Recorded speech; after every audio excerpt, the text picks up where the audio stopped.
I think that in order to make money today, especially when ChatGPT can really help you every step of the way, one of the critical decisions early on is that you've got to have a business model that is modern. In other words, that is based on the web, based on the power of software, and based on a giant demand. And so in this video, I'm going to talk about my particular business model. And this is the business model that I recommend to anyone who wants to make money from ChatGPT. But before I talk about my model, let's examine a few principles that you should really consider when you're thinking about making money online. First of all, your business has to be web based. And this is good for you so that you don't have to be physically present. Your business on the internet can serve customers and you can get paid passive income. So you don't have to show up. And this is really important. You have to remove yourself from the work equation, the value creation equation, the wealth building equation. As long as you remain indispensable, you're not going to become rich. You're going to make money. You can even earn a six-figure income as a professional, but you're exchanging your time for money, and that's not a good deal. Okay, so the first principle is you've got to create a business that operates on the web without your presence. I can't tell you how many times I've made that mistake, even though I had hints before. Like, for example, when I launched a training company for women entrepreneurs in 2006, the default assumption is that we have to train them in person. And I guess it's okay because I was testing out different workshops and courses, but you have to aim at eventually putting your business on the web, whether it's a video course or a web application, etc. So it's okay at the beginning to serve people in person or on Zoom. That's where you get feedback. That's how you develop your prototype or your product. So anyways, first principle, you've got to put your business on the web because it's easy for you to run it and it's convenient and easy for your customers who can be anyone, anywhere in the world who has an internet connection. And when I say anyone in the world, you can easily translate your web application into multiple languages, which is what I'm going to do in French, German, Mandarin, Spanish, etc.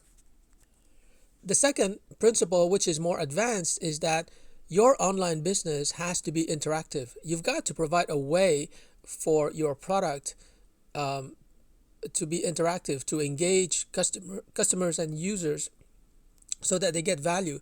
So a video course that you're selling for $100 on teachable.com or Udemy or Thinkific, that's great. You generate passive income. But the problem is that a video course is not interactive. Sure, you might ask a quiz and your students might answer the quiz to test their newfound knowledge or skill, but it's not really interactive. So that's principle number 2. It should be a web application that users can interact with, and based on their interactions, based on their selection, based on the text that they write, they will receive a custom response. That's what it means to be interactive. So all of the YouTube videos out there could theoretically be transformed into an interactive experience. And this is something I'm going to talk more in a future video because it's more advanced. But basically, I can take a video course from somebody on YouTube, and they're giving away so much free content, like course content.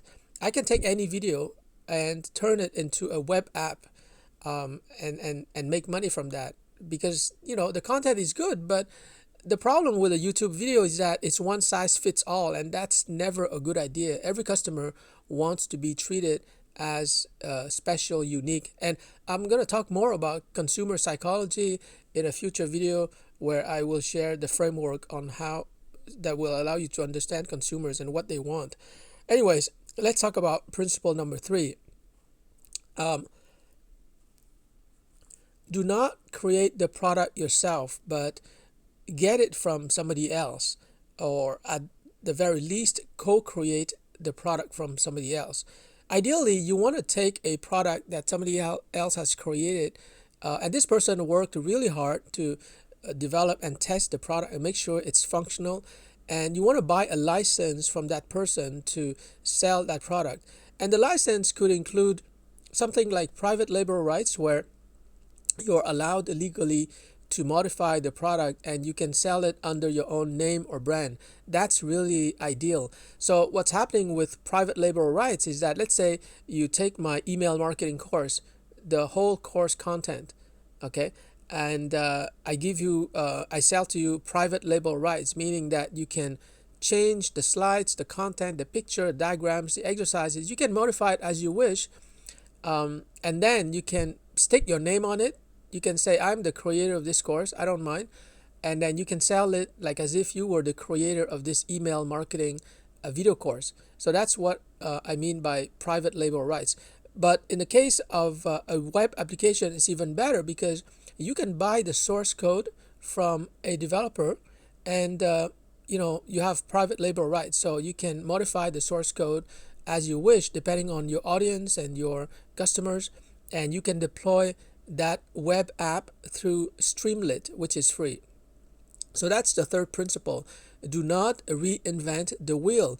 Take a wheel that has been invented by somebody else. Take a software, an ebook, a video course that has been created by somebody else, and just buy a license in order to sell that course.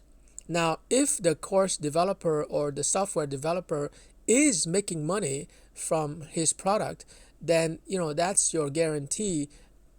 Nothing is guaranteed 100%, but that's your guarantee that you will also make money.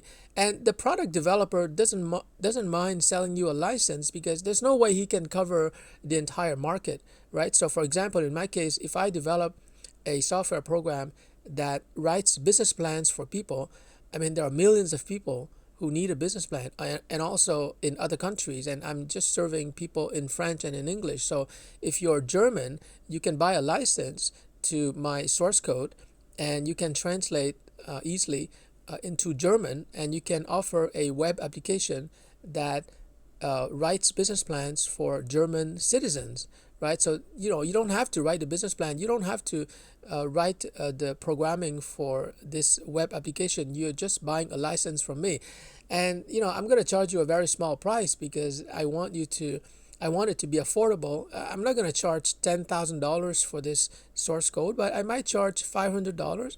And even $500, it might seem like a high price, because you never know whether you're going to make money. But so I can charge like $100 per month, and you can try it out. And after 5 months, you don't owe me anything. Now, if for any reason you fail to make money from this web application, then after 1 month, you can say, you can say, Peter, you know what? It's not working out for me, and you can stop paying. And after that, you're not going to be able to use the software. Now, of course, I realize some people will cheat.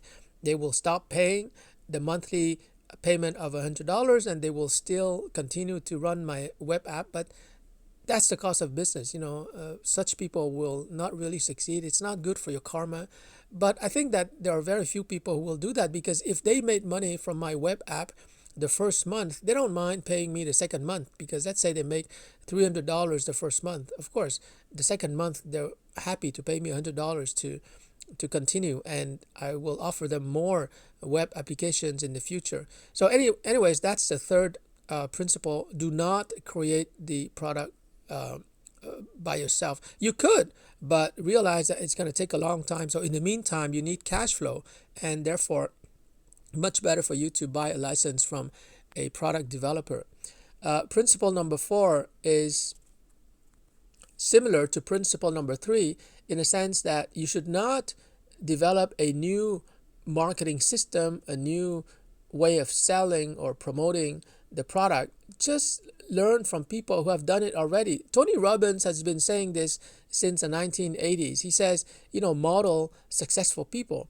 So if you want to become a basketball superstar, well, study basketball superstars. If you want to market your product effectively, learn how people have done it successfully, people who are in the same space you are, and learn from them. And YouTube is a university, so you can learn everything on YouTube. So that's principle number 4. So there you have it, the 4 principles for successfully launching a business online and making money.